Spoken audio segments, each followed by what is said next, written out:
All sports, all plays. All sports, all plays. All sports, all plays. 365, we making a plays. You talking the game, get you through the days. We're eye in the court, the dime in the lane. Variety, topics never the same. All presentation, sports information. In the airways, taking the nation. All sport, all plays, like working your faces. Grace up the field, so tie the laces. All sports, all plays. Network. All sports, all plays. Network. We on top of our game. All sports, all plays. All sports, all plays.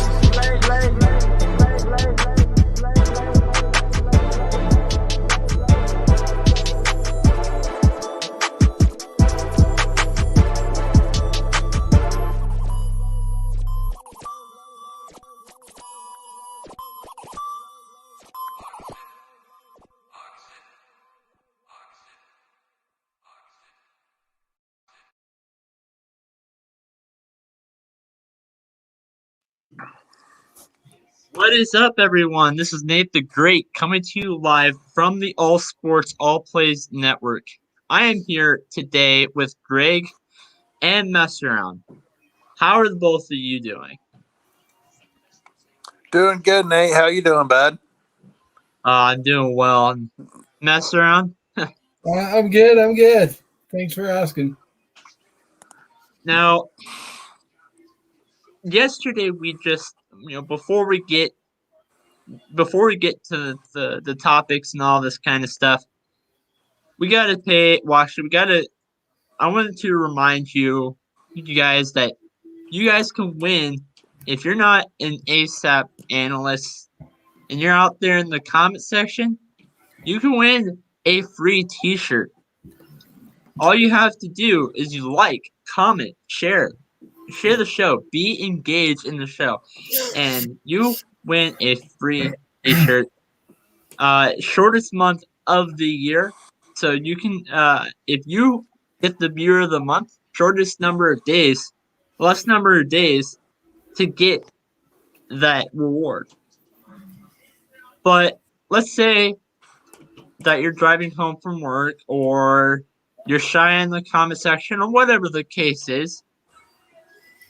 $14.99 plus shipping and handling. That's not expensive. That's not bad. The sizes are from small to 2XL. And we already see Kristen out there, and Mess Around out there.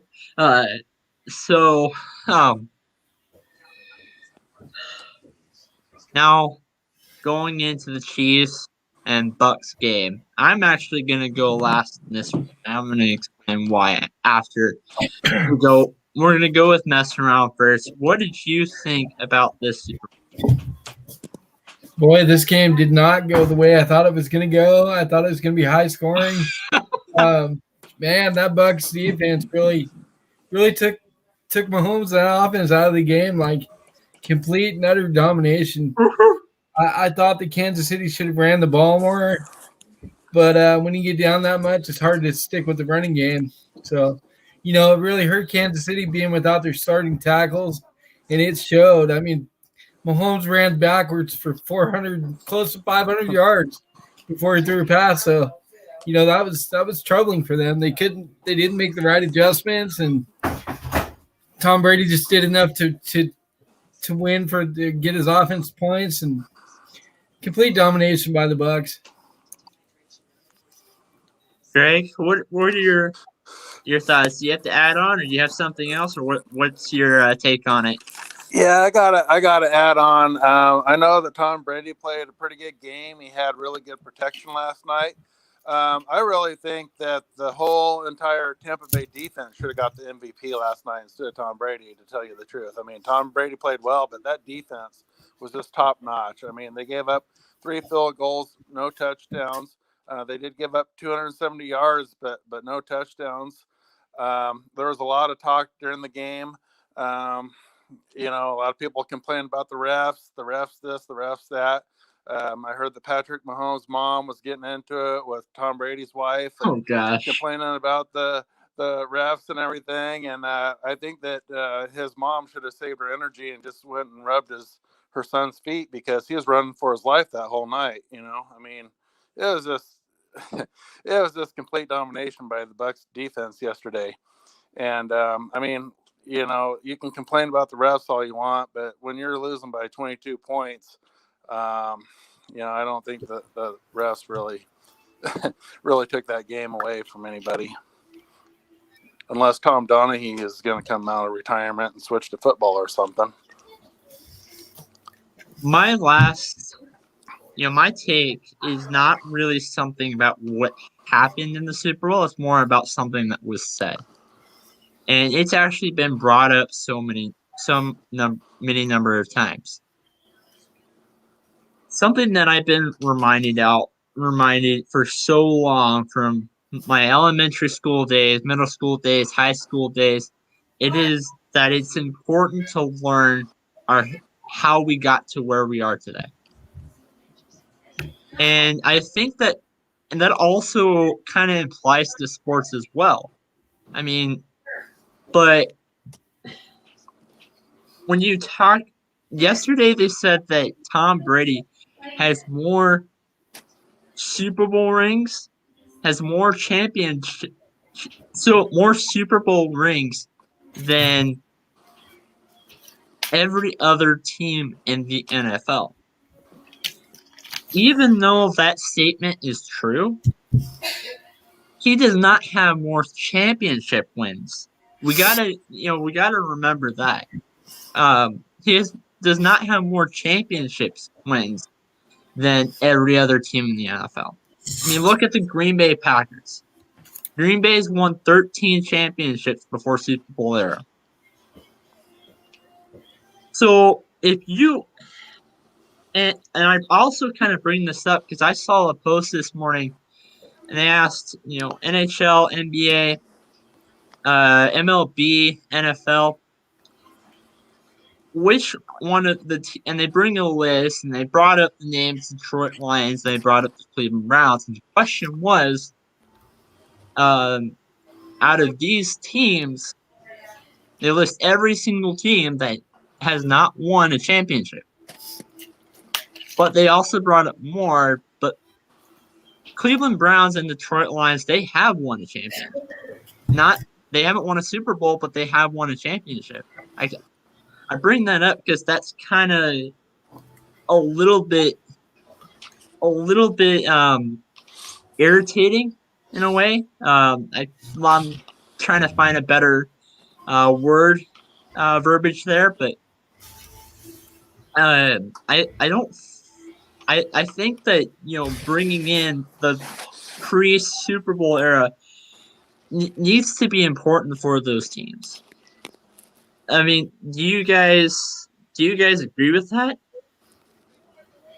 Well, they're talking about Super Bowls. They're not talking about championships. So I get what you're saying, though. The championships are just as important as Super Bowls, I think. So maybe it should be included. But they were just talking about him having more Super Bowl wins than any other team.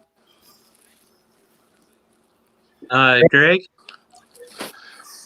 Yeah, I'm with you on that one, Nate. I understand, because the Super Bowl era has only been going on for 55 years. So I know that a lot of the older teams,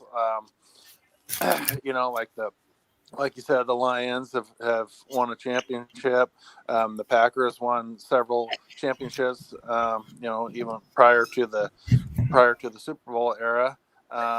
So I understand what you're saying, and I think that the championships are just as important because that's pretty much how they declared a champion, before making it the Super Bowl. So I'm with you on that one, Nate. And so I'm going to go on to the next slide.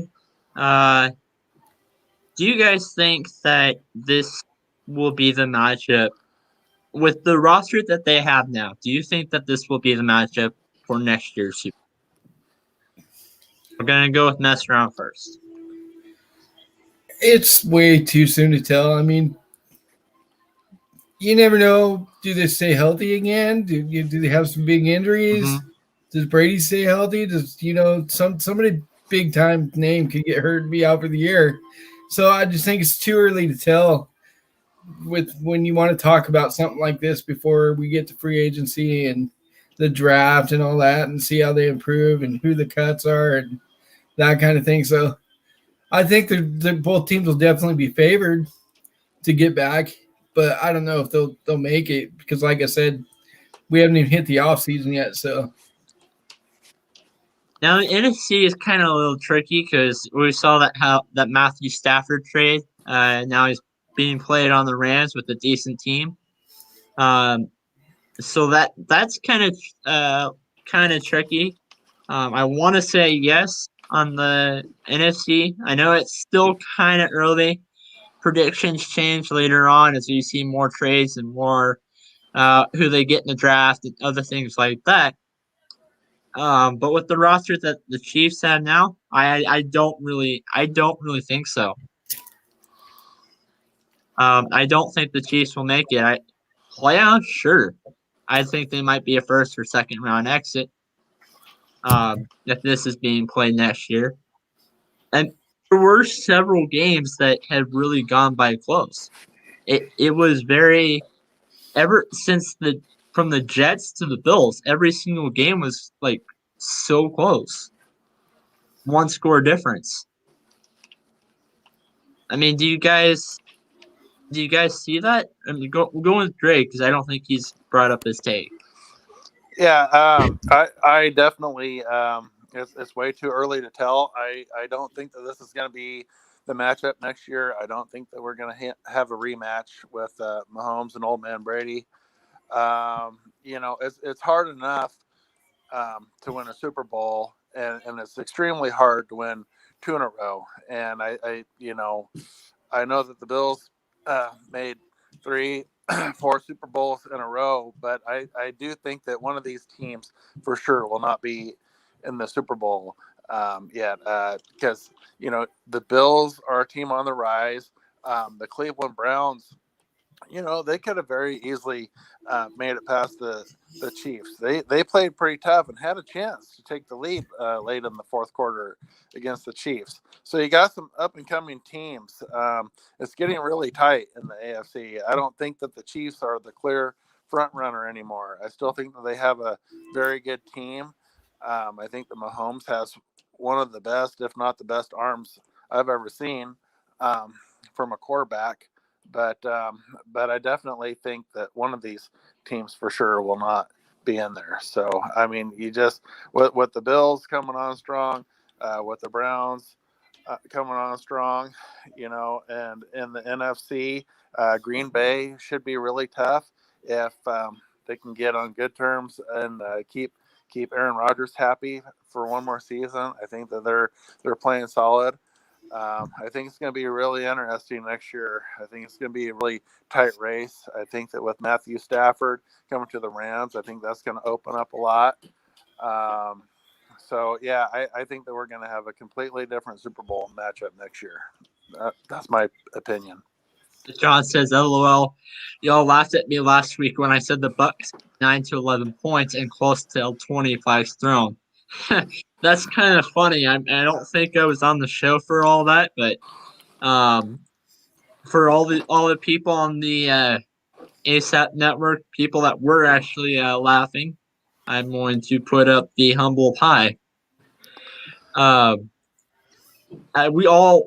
think all of us had a very, very close game outside of mess around. You said it was going to be by a couple of touchdowns. I said 42-31. Yeah, 42-31, and even mess around had 12 additional 22 additional points. So, and I'm not going to count Freddie's tape because even though he said that Chiefs were going to lose by 2 touchdowns, he came out later in that same episode and said that the score was going to be a 4-point difference. So I'm not going to count his take on that. And also, last but not least, before we go on to the next topic. there's only been 2 Super Bowl teams. There's only been 2 Super Bowl matches that have been a repeat that have been played twice back to back. And that was Cowboys Bills back in the early 90s and also Cowboys Steelers. I want to say in the 80s.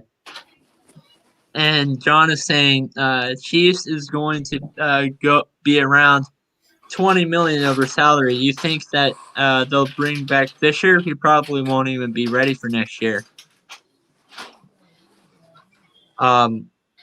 Restaurant, what are your thoughts on this question? I don't know. They could do a lot of things to restructure deals and didn't make the cap room for him, but with that ACL, you're right. He probably won't be ready for next year, or at least not the start of it. He'll probably be back in the middle to the late end of the season if he comes back at all next season. But it depends on what the salary cap's going to be. I read it was going to be around 180 million. So we'll see. It depends on what they could renegotiate and free up cap room with everybody in the cuts. They can make cuts to get there. So we'll see what they do. Yeah. So moving on to the next topic. NHL surprises so far. Now I'm gonna pull up the standings. Actually, I'm gonna look at the standings right now. We're gonna go with Greg. What is your shocker for the NHL season so far? I think right now I can't believe how well Tampa Bay has been playing without Kucherov. Okay. I was about to say. What's that? I was about to say they just won last year. Yeah.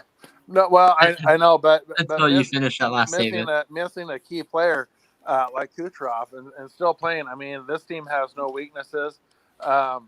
You've got a player in Mark Stone from the Knights from Las Vegas. He's on pace right now. I mean, it's unheard of. They're only going to play 56 games this year, and he's on pace right now for 90 points. So that's pretty shocking that in a shortened season like this, you have a guy like Mark Stone that's may get to 90 points, in that short of a span. So that's pretty good.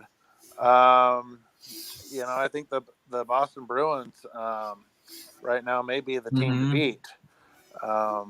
So I don't know. I think that right now you got some teams that are kind of, playing pretty good. But we'll see how it goes. But right now, I think that Boston and Tampa Bay are going to be tough to beat. And I just can't believe how well Tampa Bay is playing, through injuries and everything. So, I'm going to go second on this. And I'm going to say that entire East Division as a whole, you have only one team in that entire East Division that has a losing record. Actually, technically two. You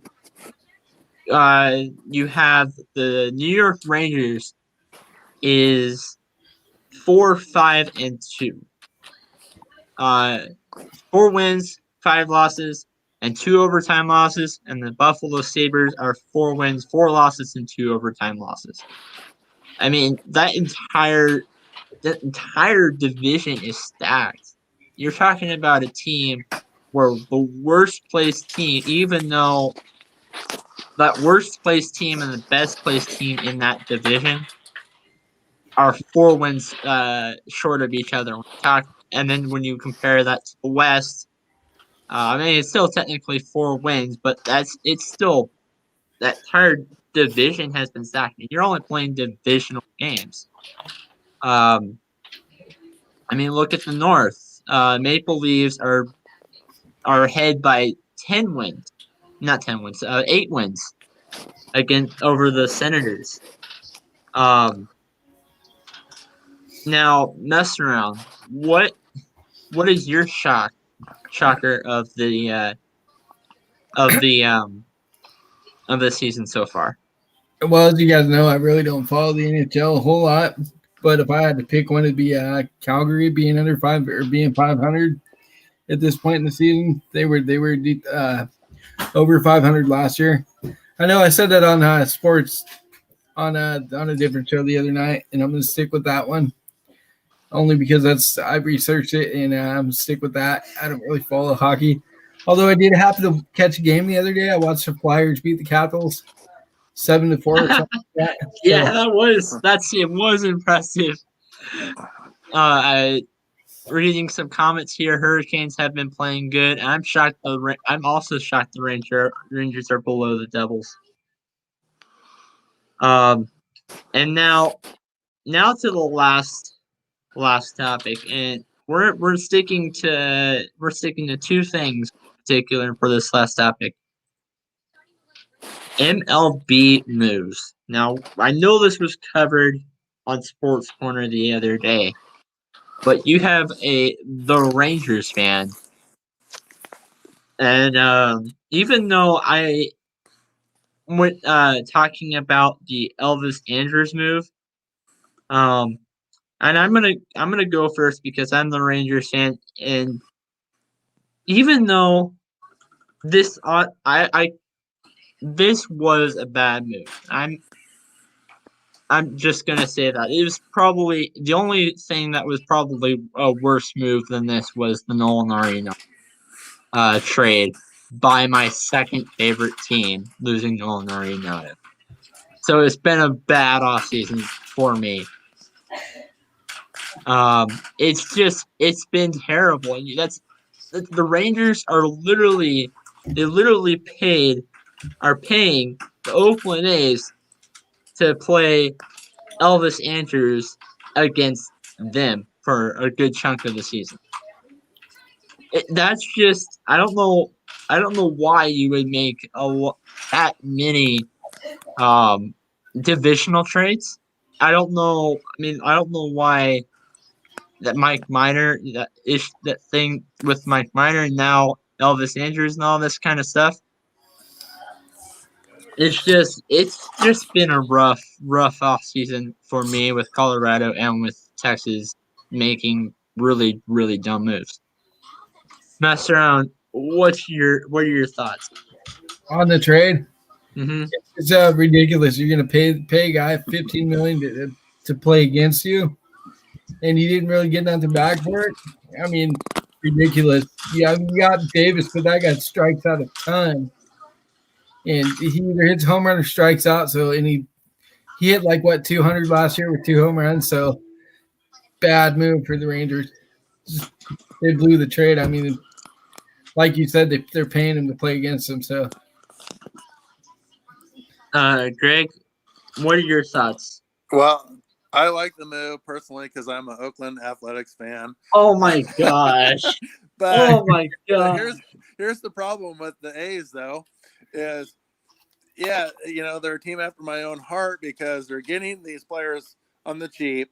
They're getting other teams to pay a good chunk of their salary, but then when it comes to pay up, Oakland never can seem to hang on to any of their prized possessions because they don't want to pay the big bucks. They kind of want to rent players for a season or two, get some worth out of them, and then once they really get attract attention from the big ballers like the Yankees or the Mets or Cubs or somebody with deep pockets, then they end up leaving. So it's hard to put a really good team out there for Oakland because players come up through the system, they perform well, and then when it's time for them to get a really nice contract, then they just kind of let some of these guys walk.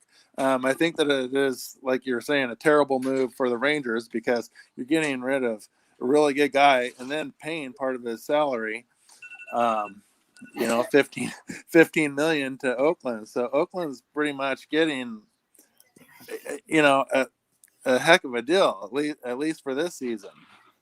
So I don't know what's going on in Texas. It seems like 1 minute they're wanting to make some moves, and then the next they're just kind of, I don't know. It's like a dumpster fire over there. They just don't know what's going on half the time.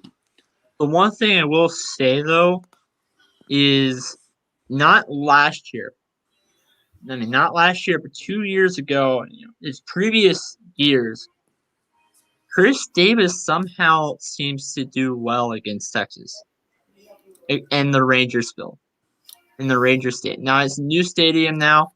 That probably won't matter as much. And also you can also put in MLB had those card fans. So maybe the crowd noise had an effect why Chris Davis had that down year, but it's still a pretty dumb move. It doesn't really explain the away games. I just it's been rough being a Rangers and a Rockies fan this off season. Cards won that Nolan Arenado trade. That's no question. Honestly, Cards, the Rockies trade has been the worst trade this offseason, and then the Elvis Andrus trade has been the second.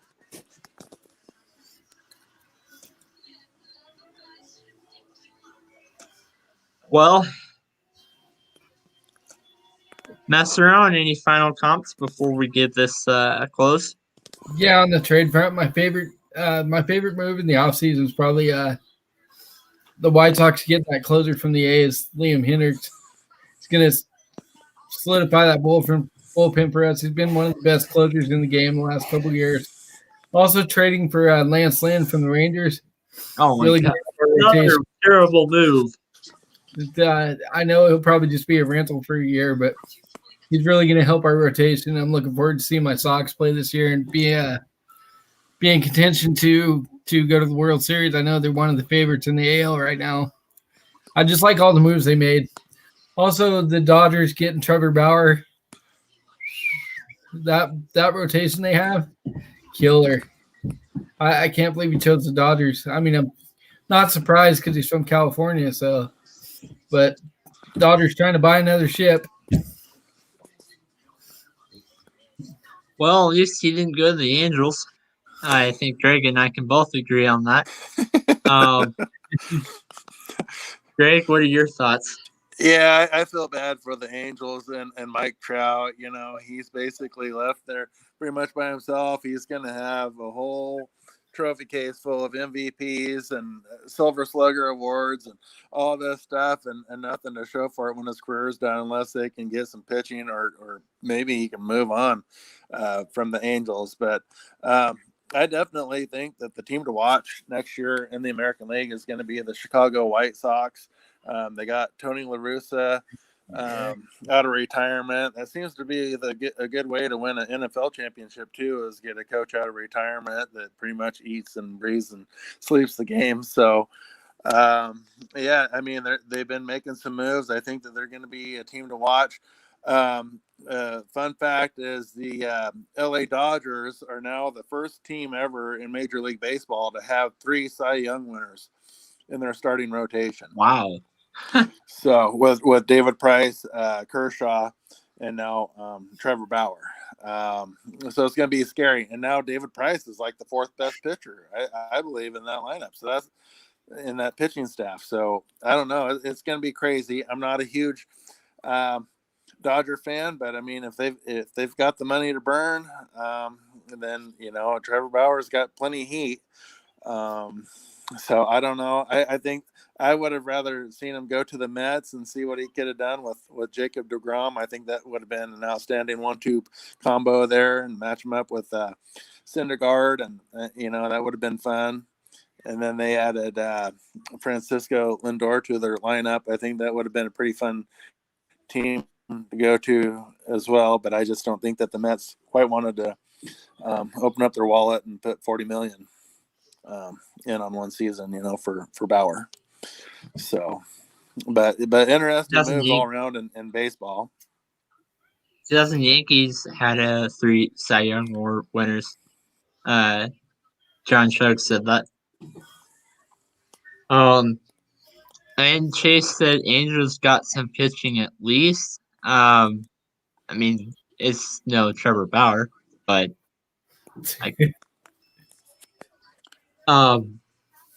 And my last and final question. It's gonna be a rough MLB season.